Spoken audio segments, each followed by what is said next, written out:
аператив тази вечер ще бъде греена ракия. Ето, започваме. Слагам, чакайте около, една лъжичка захар от сухото гезве. Ето така. И сега чакам тази захар да почне да пуши, просто да се сгори.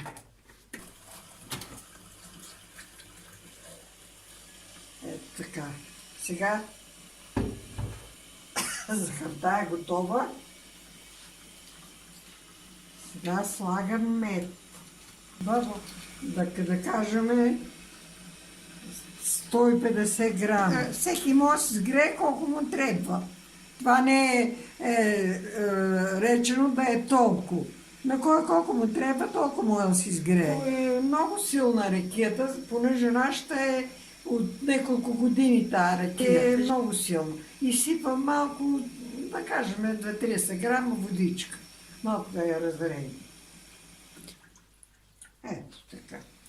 Много е хубава, домашна и е отлежала, не е пресна ракия, от няколко години е даже. Отлежала и е много хубава. Ама силничка е. Ето сега слагам мед. Вместо захар, може и захар. Ама с мед е по-вкус. Слагам 2 лъжи. Всеки може да си сложи колко иска. Това е въпрос на вкус. Некой обича да е по-сладка, некой обича да е малко по-силна и така. А с захарта става много вкусно. Това с меда, не с захарта. И така, сега стоим и чакам да заври. Обаче много го напълних. Но едно време, като бех млада и работех в търговия на едро, имаше една жена, Ценка се казва, и тя казва, дедо и така взел да топли ракия.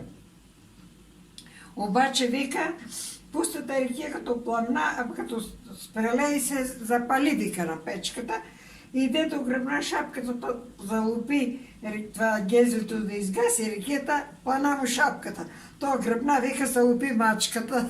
Тя побегне, се събра под кревата, подпали рогожата. Вика, цяла нощ лежахме, вика, на земята изгоре рогожата. Нема какво да лежим с тази ракия пуста. И нашата работа така, сега трябва да седим тук, да пазим, да не прее огън. А мен ме много страх да зави.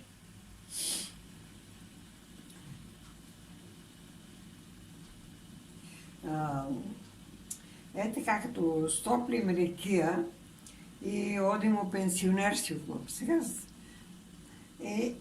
като занесем 1 килограм, греем един чайник имам, и като занесем 1 килограм ракия, там на жените от термос, и занесем да е топла, и като пинеме по 100 грама, каква веселба става, немате си на представа.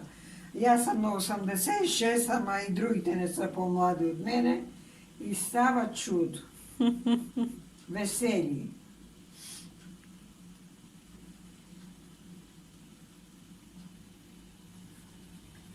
Оденче, ето, гледай сега как заври.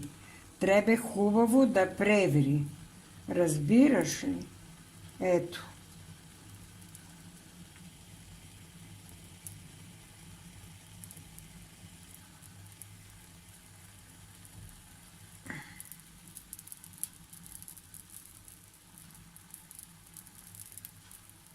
Край. Стига толкова. Сега долу имаме камина на сутерена и сега ракията я занасям там. Имаме туршия домашна и греена ракия, става бомбонче работа.